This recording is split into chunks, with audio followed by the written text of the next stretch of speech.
sirraan barbaaddu xeefii kuntaala boqqolloo kuntaala sirraan barbaaddu dirqama oorruu qonfortee mataadhaan sagaddee isii bulfachuudhaa miti akka haadhaatitti akka abbaatitti kaleessa bar situ hadha hin beekne malee amaanaa haadha irraa abbaa irraa fuutee bar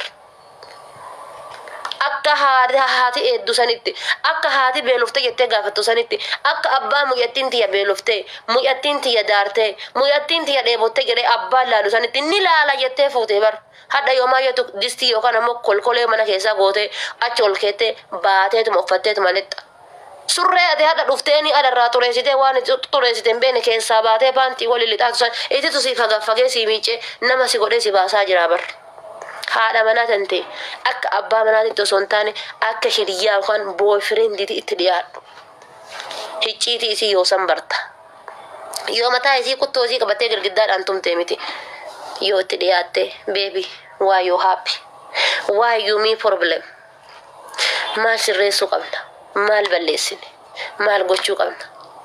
Argitee? Mee maal bituu qabna? Mana keessan maaltu hanqate? Mana keessan maaltu gahe? Gaafadhu mana tanteeti. Obboleessa kiyya oduu bakka kuwwaasiitii fuutee galtee achi dhiisi hiriyoota kan kee bakka kuwwaasiitii fi jireenya kan kee mana keessaa wal keessan makin amma dhiironni garii rakkoon keessan maal inni ni dhufanii aboo namitti mana gabbaa si dhaggitee mitiidhe dhaabbitu nama keessaa si galchee dorgoo namitti sana fuuteeti akka waan namitti durbummaa qabdu fuute inni ta durbummaa qabduuf jalaa qaba moo si hojii durbummaa irraa fudhate inni. Ati namitti mata naaf jettee silaayyuu mana gabbaa fuunsi dhibe. Aboo namitti harka keessatti galfattan jedhani. Aboo namittiin silaayyuu namarraallee si kuttee gadillee hin baatu maalillee hin taatu. Aboo namittiin si dawwalaarti. Fiiguuf taataaree amma lixaartaaree amma laa wallaa. Habiibi jireenyi kan kee jireenya hiriyyaan kee hiriyyaa keeti. Gaafa ati mana keessatti kursi misa nama si kennu dhabdee alarraa fuulii bittu yookaan ammoo alarraa saambusaa bittu dhaabatanii silaalan badaka barandaarraa nyaatu barandaarraa bulu jedhanii jaartiin tiyya hin jirti kootu tanatti obsitaa siin hin jedhan argitanii akka namichoositu maal jedha siin fakkaate abbaan mahaati mana jala duutennaan eebadee maaluma godhu jedhee boo'ennaan abshiir tiyyaa hin jirti homaa yaadini jedhee jiran koon argite sunillee hiriyaa duriiti malee ka ammaa hin jiru. Sunillee ka duriiti malee ka ammaa hin jiru. Abshiir tiyyaa hin jirti kasiin jedhu hin jiru. Wallaahi abshiir tiyyaa hin jirti kasiin jedhu hin jiru yeroo ammatti. Obboleessa kiyya. Jaartiin ta'e jaartii ta'e hiriyyaan kee hiriyyaa kee. Don't change your wife in your friend. Okay? Warra Ameerikaa fi Awurooppaa jirtaniif Ingiliffi kun. Warroonni biyya Arabaa Kuwait Bahareen Dubaay Kaayiroo jirtanii haadha manaa teessan jechuun haadha manaa teessan qulfii keessan jiruu teessan qaama kan kee walakkaa asii achiiti asii achi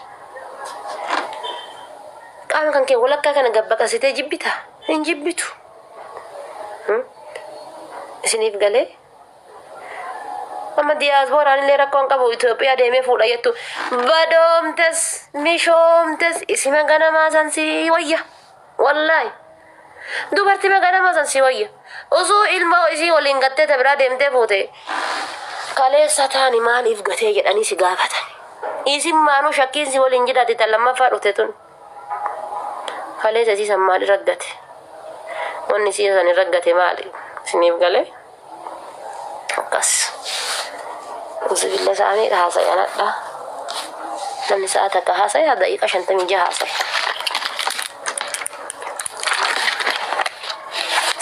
Osoo jaarsa qabaadhe otan halka bal'aan gubbaa kanaan akaasee kaballaadha. Kaballaan gubbaa kanaan akaasee hin jiruufuu hin jigu. Silaa kaballaadhaan gubbaa kanaan ka'ee lafa kanarra gangalachuu jira. Miskiina wallaahi.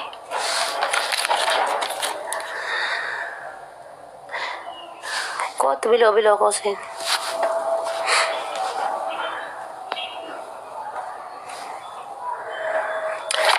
Mee qoya asumaan wal bartanii. Mana hiiku Ingiliffa fidi nama Ingiliffa hiiku qoya ishii fide kun diyaasporaadha kun kan fide kun. Akkasiin jedhu Altijal kaman namni request akka si godhu maaliif hin cufte request aga ofii keetii wal harkiftutti namni akka request ergu maaliif yaa request cufee bar namni natti ergata jedha abbaa nama hunda galchuu hin danda'u miti namni natti aara kanaafuu ani ijoollee tiyya aarsuun fedhu hordoftoota tiyya aarsuun fedhu saniif jecha garuu kun afaan faranjiitiin diktaatarummaa jedhama. what afaan faranjiitiin diktaatara jedhama akkas godhuun. not dictator, this is my house, why you dictator? Oh, rutan te yodu dictator umma jedhama barri kan ke yodu fere dai dictator umma jedhama barri kan ke cufatte taun dictator umma la indet maalitti fakkaate hiree namaa dhogganii namni amlaa yoo akka ani nagalchi jedhee requestin erganne gaafa dhoggitu mirga kiyya narraa fudhatte jechuudha. Mirga kiyya maali? Mirga kiyya sitti ergu. Mirga kan kee hoo feetu nagalchita feetu ni dhiifta. So yeah, because this is my house. Dhagalee bar. Manuma kan keessanii banuu dhabuun keeti garuu anis akka dhufee si gaafadhu hiree naa kennuu qabdaadha. Aya ishi na gaafadhu singiliidha uummata kan sodaatin goota koo na gaafadhu waan barbaadde. Lakkwaa singilummaate miti wannan jechuu barbaade anyhow wanni ammatti dubbattu kuni waan ajaa'ibaati. Kana isinirraa ilmaan Oromoo shamarran teennaa wantoota akkanaa kana wal barsiisuu miidiyaa kana agartee waanuma tokko qofarratti yookiin garuma negatiiv irratti qofa osoo hin ta'in karaa akkanaatitti illee akka fayyadamtan hin barbaanna. By the way, miidiyaa kanarra amma namni hedduu waan namni jiru namatti fakkaata malee miidiyaarra namni hedduu hin jiru. Garuu irra hedduun nama miidiyaarra hin jirreef yookiin immoo nama dhageeffatu. Namni dubbatu xiqqishuudhaa beeke. Dhugaa dubbachuudhaan nama Itoophiyaa miliyoona 120 kana keessaa namni 100,000 waan jirusta fakkaata warra dubbatuun baan. Namni 100,000 kun ga'u namni dubbatu jechuudha. Maajurii jiddu galeessi warra dhageeffatu. Maajuriitiin immoo warra nuun dhageeffanne jechuudha. So kanaaf warroonni 100,000 kan geenye ka dubbatan kuni uummata miliyoona ganaa kana bakka bu'ee akka dubbatu odoo of laale yeroo dubbatu agartee maaliif uummata kana keessaa dhufe aadaa kana keessaa dhufe rakkoo uummata kanaa beekaa bal'oo uummata kanaa beekaa waan hundaa bakka bu'ee odoo dubbatee gaariidha jedheetiin yaada nama tokkoositti wanna tamma goota kun xiqqaa miti beeki. Ofin tuffatin yaadni kun yaada gaarii. Akkuma waan hamaa yoo dubbattu namni wayisitti aaru gaafa waan gaarii dubbatti namni wayi kasi dhageeffatu kasirraa fudhatu akka jiru fulan marri narraa fudhataame. Yoo waan gaariillee dubbattu marri sirraa fudhatu yoo waan hamallee gootu marri sin jibbuu beeka. Kan gursiin jedhullee ni jira. Egalee so yeroo waan tokko ergaa tokko dabarsitan namni marri fudhateettanii yaadina namni marri illee jibbeettanii yaadina garuu immoo waan gaarii haasa'uun waan gaarii dalaguun dura gammachuun abbamaa fi matama abbaatitti deebite jechuudha. Atama gaafa waan gaarii dubbattee galtee gadi ciiftee gammachuu si dhagama. Yoo waa balleessitee hoo sammuun keenuma si gaafataa beeki. Namni akkasuma godha jedhee yaadannuma namaa akka ta'e agartee jechuudha. So nagalchoon isin jedheef tokko encourage si godhuuf jechuudha. Yaada kan kee kana fi waan atama goote kana si deeggara si mul'isuu fi jabaadhu kan fin jedha. Gara biraatiin irratti waa xiqqoo si dabaluudhaaf wanni bultii kun wanni ani reefu tan akka seenu na godhe keessa waan tokko dubbatte. Bultiin salphaa miti. Egalee wanni bultii kun waan salphaa miti. Namni akka salphatti ilaala. Akkuma salphatti bultitti seene. Mee afachu seenee ilaala. Yoo naa ta'een jiraadha. Yoo naan ta'een maal biraa deema? Maal osii ta'een jiraadha? Osii ta'uu baatu biraa deemta. Maal ni jetta? Wanni bultii diige. Wanni baay'ee bultii qofa miti. Wanni biyya diige bultii akkanatti ijaaramtee diddiigamtu beeku. Maaliif biyyi tokko maatirraa ka'a. Laala gartee waan maatii lamaan jidduu bahutu beeki biyya ta'a. Deemee guddatee jechuudha. Yoo maatii nagaa keessatti hin guddanne daa'imni tokko hawaasa nagaa uumuu hin danda'u. Naannoo nagaa uumuu hin danda'u. Nagaa uumuu hin danda'u. Egalee Kamaatii gaarii keessa guddate. Maatii wal jaalatu. Maaliif amantilleen maatii keessaa dhufa. Barumsa maatirraa dhufa. Muuxannoo maatirraa uumu. Maatirraa fudhatta jechuudha. Anan manaafatis gaafa of hin beekne gaafa of baruu jalqabnu dura eenyu argina. Dura eenyu sagalee eenyu dhageenya. Jecha eenyu fudhanna. Kaadha abbaa keenya. Yoo achirraa noo ijoolleen yoo namni dura jiraatu jiraate wal hangafoota keenya maatirraa dhageenya jechuudha. Maatirraa dhageenya gara ollaatti dabarra. Gara hawaasa walitti yeroo dhufu dhageenya. Yoo gadi baanee ijoollee naannoo wajjin taphannu achirraa kaata jechuudha. Gaafa ganamaa kana waan gaarii yoo hin dhageenye, waan gaarii yoo hin argine, waan gaarii fiduu hin dandeenye, waan gaarii dubbachuu hin dandeenye. Kanaaf maatiin murteessaadha, bultiin murteessaadha. Jaarsaa jaartii jechuun bultii walitti fidanii ijaaran suni yeroo diigan, yeroo akka malee godhan isaan qofaami biyya diigan jechuudha. Dhaloota diigan. Sigalee kanaafi bultii akkanumatti warri itti seentani wanni gootan ni jira. Erga seentan booda namni lama yoo walitti dhufu wal gargaaruuf walitti dhufu wal hirkachuu walitti dhufu wal hubatee wal tindhisee wal jaalatee wajjin deemuuf walitti dhufa malee tokko tokkorratti hirkachuuf miti kan dhufu. Ati gaafa ni yeruma jettu yookiin nama tokkotti makama jettu wal gargaara jettee dhufuu qabda malee isatti hirkadha. Isarratti agartee hara baafadha gaafa jette dogongora yaada kan keessura achirraa jijjiiri. Erga walitti seentellee booda immoo jijjiiran yoo durallee akkasitti dhufte gaafa walitti seente jijjiiri. Namni hunduu kabaja fedha, jaalala fedha, gargaarsa fedha. Hunduu atis gargaarsa feeta, jaalala feeta, kabaja feeta. Innis akkas. Yoo isin lamaan wal kabajan immoo dura deemuu dandeetta. Ilmaan kabaja beektu, kabajaan guddattu horuu dandeettan jechuudha. Guddisuu dandeettanii. So waa lamuma jedhama asirratti. Warri ittiin seenin oluma kaatee bultii ittiin seenin. Seenee heeruma qaba. Maqaa kan dhufumarraa buusuu qaba jettee xilliq ittiin jedhin waan salphaa miti. Wanni ammati laalee baay'attu kun haga lubbuu tantee dhabamsiisuu ga'uu danda'a. Lubbuu namaa balleessuu danda'a. Yeroo yookiin ka isaa yookiin ka warra kee yookiin ka warra isaa sigalee hamma lubbuu balleessuu deemuu danda'a. Yoo bultitti seentan sirriitti of eeggannoo itti seenaa, qophaayaa itti seenaa, sammuu keessan qopheessaa, nama makamta. Duraan adda ta'etta. Booda hoo nama waliin ta'etta. Nama kana hoo har'a argitee miti ka biraa deemtu. Ganaanoo sajjiin jirta. Sa'a guyyaallee waliin jirta. Sa'a boodas waliin jirta. Galgalas waliin jirta. Ganamas waliin jirta. Gaadaa tokko keessa ta'etta. Wanti hundi kan kee ka duraan addatti gootu sun nama waliin gootee. So wanni kun maal fidare? Waa hedduu fida jechuudha. Waa hedduu fida. Yeroo biraatti deebina. Hintuma isinii kennu.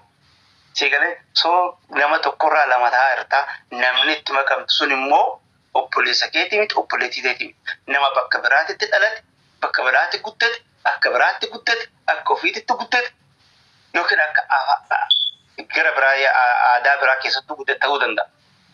Sigalee kanaaf nama akka keetii miti nama akka kan keenteen ka amala biraa qabu ka haala biraa addaa keessatti guddatetti makamta waan taateef kana itti qophooftee beeytee waan ati duraan argite sun hafee ka biraa arguu dandeenya. Fakkeenyaaf gaafa hiriyummaa qabaatu torbaanitti gaaf tokko wal argite yookiin jatti gaaf tokko agarta. Gaafa argitu kana atis hawwitee argitaaf innis hawwee sitti dhufa. Atis uf qopheessitee uffattee bareeddee dibattee waan dubbattu waan jettu hunda irratti qophooftee uf eeggannoon dhayita uf eeggannoon haasofta. Yoo nyaattu of eeggattee nyaata liqimsita.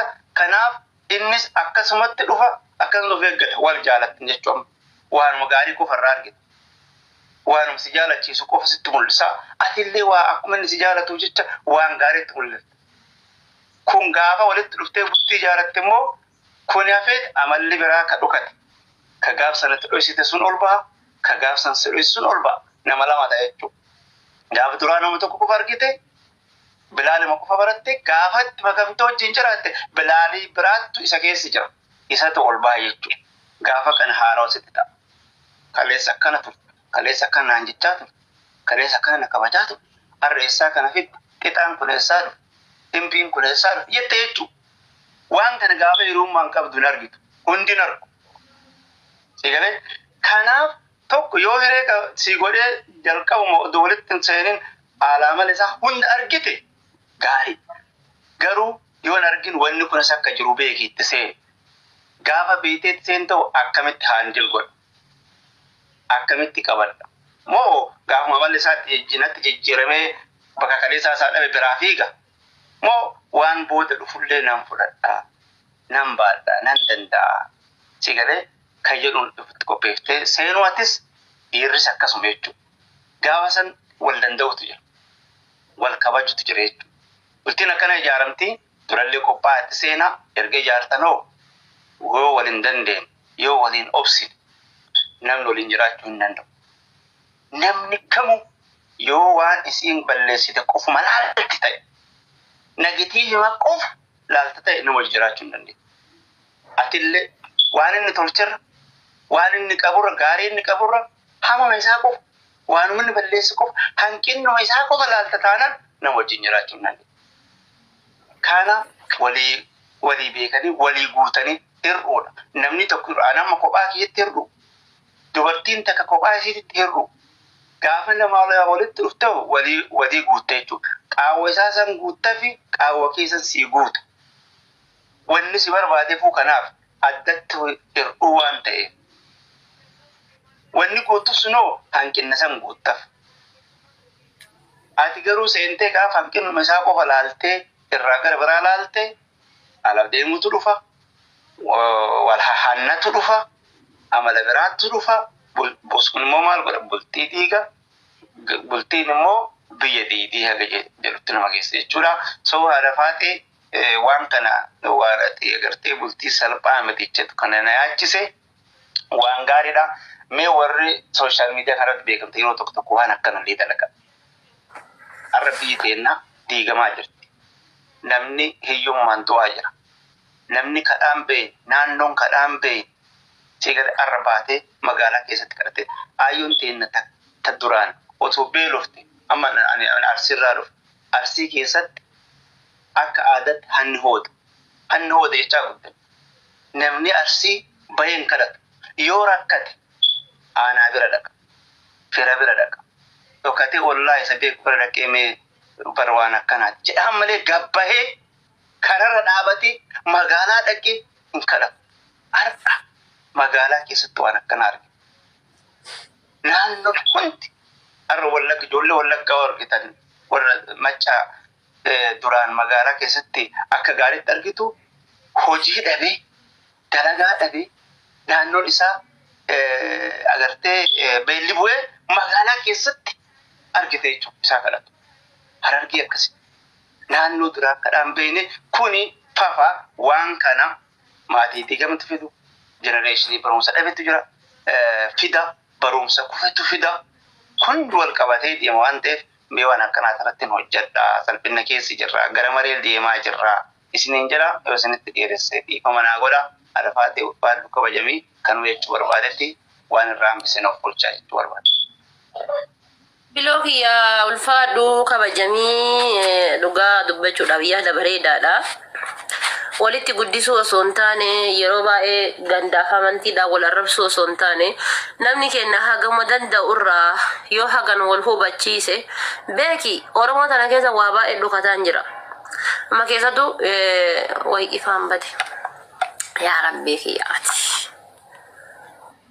Yoo shabaa Turkiin sirkaan banne sukkee akkasuma Turkiin hin qabu. Nooni Turkiin hin daataa fayyadama waan ta'eef. Oromoo tana keessatti yeroo laaltu jechuudha waa baay'ee dhokatatu jira. Amma shamarran faati dandeettii hedduu kan qaban ga'umsa hedduu kan qaban waa hedduu gochuu kan danda'anii sodaadhaaf naan jedhinnuudhaaf akkas naan jedhin waan tokko tokko naan dubbatinnuudhaaf uf keessa dhossanii ka jiraatan jiran dandeettii isaanii dandeettii hedduu baadhatanii ka ta'an. Dhiironni sooree hanga waan keerii ol bahee yoo jedhee anas irratti dubbadheetiin jedhe namni follow like na godhu hin jiru namni na daawwatu hin jiru. gaafa garuu ganda tokko arrabse amantii tokko arrabse hayyuu tokko arrabse namni na daawwatu ni jira namni fooloo na godhu ni jira ka jedhaniini gadi bayaniitiin wantoota tokko tokko raawwatan. Anama tiktok kanarratti namni yeroo na gaafatu sila akkasi maa namni si arrabsaa baraadha faatee gizii akkasi namni si arrabsu natti hin tolu maali gadhan na gubata anuma takka natti hin fakkaatu. Oma tokko jechuun maalitti amanaan nama 300 bakka tana jiraa miti 300 san keessaa namni 5 waan an jedhe kana yoo irraa fayyadame hangamachuun kiyyasan. Namni 300 keessaa yookaan 500 keessaa namni tokko waan an jedhe san yoo irraa fahame narraa fahame nagayaan gammachuun kiyya guddaan san. Yookaan fooloo na godhanii yookaan laayikii na godhaniifi miti. Waan jedhe san irraa namni 5 yoo narraa fahame bakka santu natti tola. Ammas namni naan jedhaaf dandeettii kiyya yookaan ammoo waan beeku dhossuu hin fedhu. Fakkeenyaaf ati yoo gadi baateetiin HIV'n tokko wantoota qara qaban irraa namatti darbaa jettee waan tokko dubbatte HIV wantoota qara qaban irraa namatti darbuu kan hin beekne hedduutu jira. Amma yeroo biyya jirru sanii jechuudha nama qadhatee akka sokkeetti deemu kana hundi namni HIV qabadee irraa dheessa namni waliin nyaatu hin jiru waliin dhugu hin jiru. Nama jireenya qadhifte isa garuu jireenya qadhise malee HIV dhaa miti. Nama kadhaa kana HIV qabadanii karaa inni bahu namni bahu hin jiru namni harka isa fuudhu hin jiru namni isaa wajji nyaatu hin jiru namni isaa waliin dhugu hin jiru jalaa dheessan. Akka naannoo kennaatitti naannoo biraatti garuu hin beeku. Garuu gaafa bakka tokko geettee waan tokko gaafa dhageettee namni kadhaan hundi akka HIV hin qabne baratta jechuudha. Nama tokkorraa gaafa waa baratte gaafa waan tokko waan dhageette jechuudha. Ammas HIV sunuyyuu wantoota akkamirraa akka nama qabeetiin jedhu barattaa jechuudha. Kanaafuyyuu yaada bareedaadha. Galatoomii ulfaadhus siin jedha.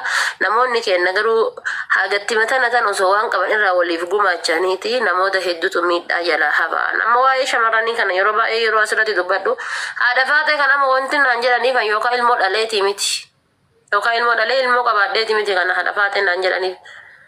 Yeroo baay'ee yeroo qoosaaf asirra bahee waa dubbadhu faaxonni tiyya jirtanii an jira haati teessanii jedha. Achumarraa haadha faatee jedhanii nan moggaasan. Gaafa jalqabu garuu miidiyaa kana haganallee yookaan ittiin fammasee haganallee yookaan ittiin nama wal baradha jedheeti miti gaafa jalqabu. Akka qoosaatitti kushii nama keessa taa'ee yeroo tokko tokko waan qoosaa haasa'uu jaaladha waan ta'eef akka qoosaatitti eegalee kushiinaa yeroo san koyeetu hojjedha jechuudha. Wanni ati xiqqoon ati eegalte daantariin ati xiqqoon tuffataa dhooftu sun bakka hedduun si geetti. An garuu wanni guyyaa sanan kolfaaf tapha keessa eegale adda namoota hedduunis wanna barsiise namoota hedduunis fira na godhe namoota hedduunis diina na godhes jira. Garuu ani hin jiraa miti. Namoonni tokko tokko kan kaleessa naaf namoota ijoollee hedduu amma yeroo laalu haadha faatee bar kana dura akka malee si jibba akka malee wallahi argama kan keen fedhu bar garuu amma wallahi dhiifama naa godhi reefsi baree warroonni jedhanis jiran.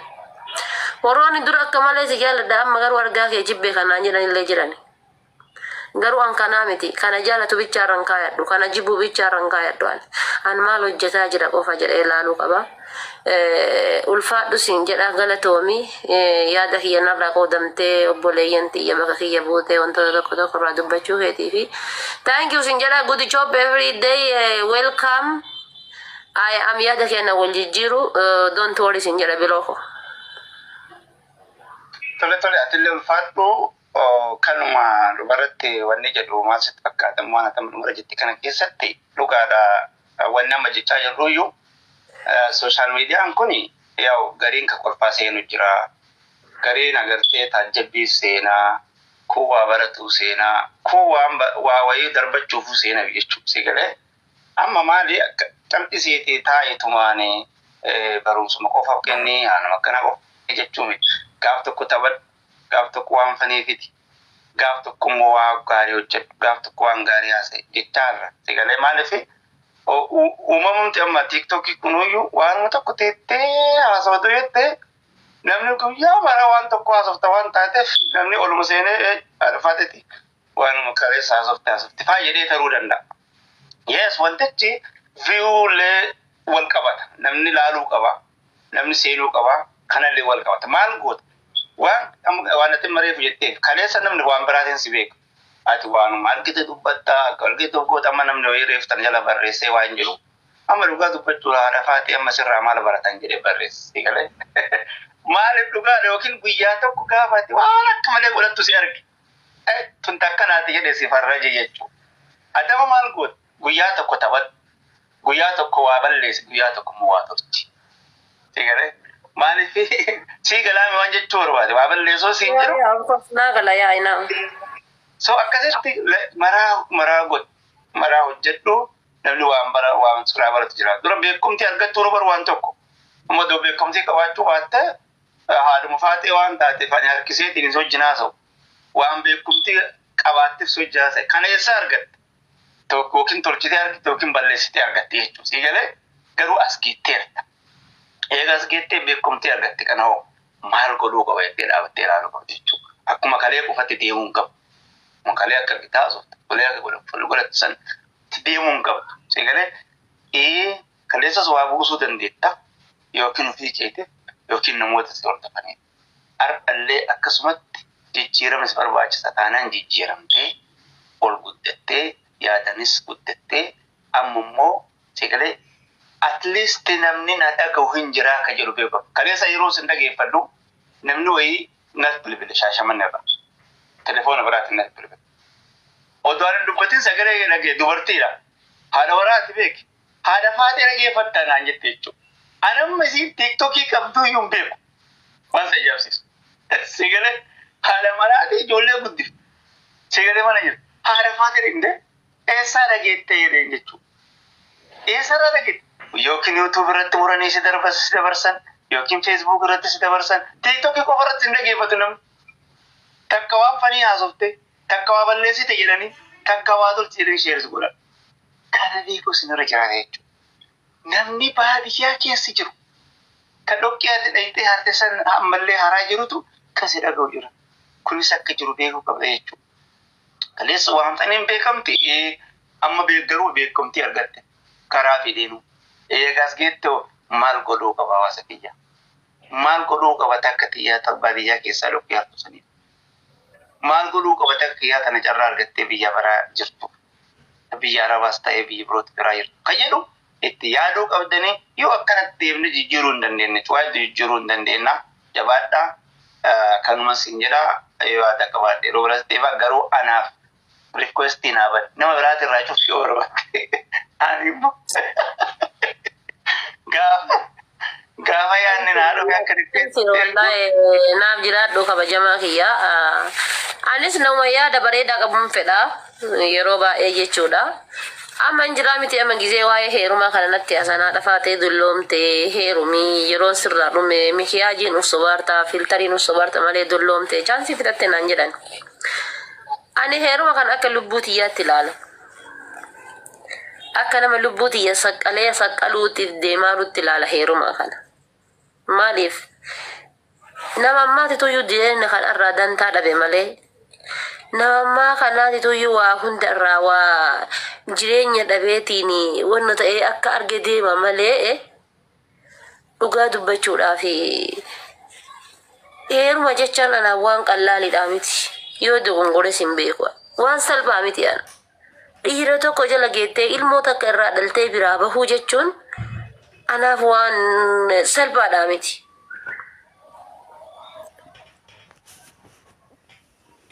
Dubartiin takka heerumtee kaatee ilmoo sangattee heerumuu namaatti hin fakkaatu. Heerumtee kaatee ilmoo sangattee ilmoo san fuula kaanii irra darbitee deemtee kabarootii wajjin jireenya laafii dabarfachuu deemuu namaatti hin fakkaatu. Ani ammoo garuu akkas hin fedhu. Namni heerumee bultii ijaarrachuun feene hin jiru. Kan amma akka kan kootti osoo sa'aatii amma asirraatti tokkirraa taa'ee abaarsas eebbas asirraa hamma radhu kana osoo abbaa manaa kiyyaaf ilmoo kiyyaa waliin dabarsee gammachuu kiyya guddaadha. Ammas hawwii kiyyas. Garuu horee tokkoffaa karabbii jedhetu hin geennetti amana. Lammata ammoo taree deebi'eetiin heerumuun duratti maal faatu na barbaachisa. Akkuma dubartiin takka gaafa heerumaaf dhiyaattu akka aadaa arsiititti qorii sabaree boraatii amma aadaa nama jijjiirameetiin wantoota garaagaraa qopheessan malee dura waan akkasiisan qunnaa hodhatti heexoo dhuddii maal jetti waa hedduu gaafa heerumaadhaaf wanna hedduu waa hedduu qopheeffatti. Gaafa dhiirri tokko kadhatee ta'e gosa sanii kennaa jiran gaafa dhanii waa hedduu mana keessa